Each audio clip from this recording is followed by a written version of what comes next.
Tunaona hizi skrini madhabahuni.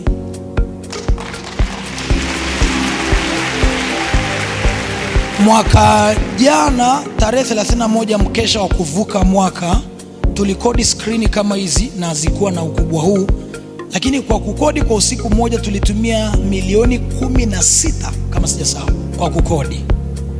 Lakini Mungu akasema kwa kuwa ni mwaka wa utawala, kwa sadaka zenu, kwa mafungu yenu ya 10, kwa utoaji wenu, tumeingiza mzigo kutoka nje, direct kutoka kiwandani.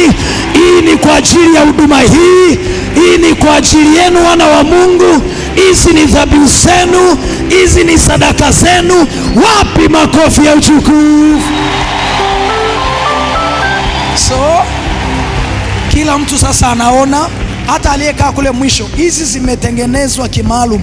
Hata aliyeko kule mwisho, yani anaona kama yuko hapa. Unaweza kaona ngoma ilivyo. Si tuendelee kushangilia? Si ni hela yenu?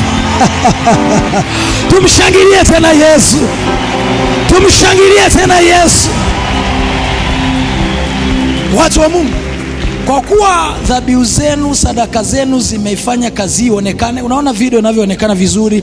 Mungu naye afanye ninyi muonekane, mkaonekane kwenye mema, mkatambulike kwenye mema, mkaheshimike, mkaonekane kwenye biashara, mkaonekane kwenye uzao, mkaonekane kwenye kazi ya mikono, mkaonekane kwenye kilimo, mkaonekane kwenye ufugaji, mkaonekane kwenye ushindani, mkaonekane kwenye viwanda, mkaonekane kwenye masoko, mkaonekane kwenye mema. Wapi makofi ya utukufu? Amejibu maombi, hajajibu? Amejibu maombi, hajajibu? Amejibu maombi, hajajibu? Wapi makofi ya juu?